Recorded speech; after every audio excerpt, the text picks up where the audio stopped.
Étant donné le sujet qui nous occupe ce soir, je crois que le choix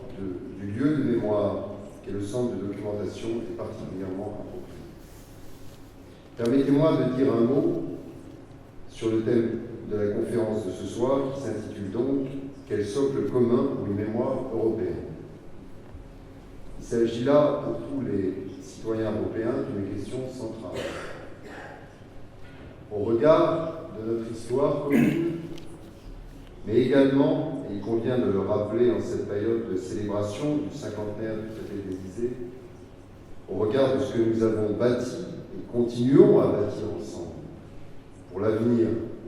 entre la France et l'Allemagne au sein de l'Europe unie, cette problématique de la mémoire trouve en franco-allemand un terrain de réflexion privilégié. L'expérience franco-allemande, dans ses dimensions les plus sombres, comme au travers du travail unique au monde, de rapprochement amorcé entre Français et Allemands depuis 1945, constitue indéniablement l'un des socles, l'un des référentiels incontournables de la mémoire collective européenne. En effet, l'expérience ô combien douloureuse des guerres a durablement marqué la mémoire de chacun des deux peuples français et allemand. Mais, comme le soulignait le président de la République, M. François Hollande, lors de son allocution en présence de la chancelière Mme Angela Merkel à l'occasion du 50e anniversaire de la rencontre entre le général de Gaulle et le chancelier Konrad Adenauer le 8 juillet dernier à Reims, les gestes forts de réconciliation franco-allemande, tels que celui du président Mitterrand serrant la main du chancelier Helmut Kohl à Verdun,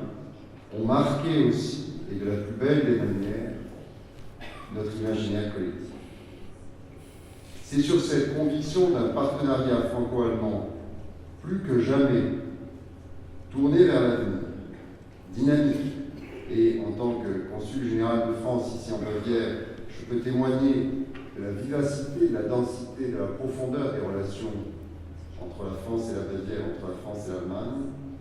est nécessaire à l'Europe que je conclurai mon propos. La capacité pratiquée désormais de longue date de réfléchir ensemble entre Français et Allemands sur un thème aussi délicat, aussi intime qu'est celui de la mémoire, est, je pense, l'une des plus belles preuves du degré de proximité, d'amitié et de confiance qu'a atteint notre relation. Le fait, par exemple, de parvenir à écrire ensemble, entre Français et Allemands, entre historiens français et historiens allemands, un manuel scolaire d'histoire à destination des jeunes générations des deux pays, manuel qui couvre en 3 tomes la période de l'Antiquité à nos jours, est particulièrement marquant. C'est dans cet esprit que je me réjouis des différentes interventions à venir ce soir. Je vous souhaite un excellent débat et de très fructueuses discussions.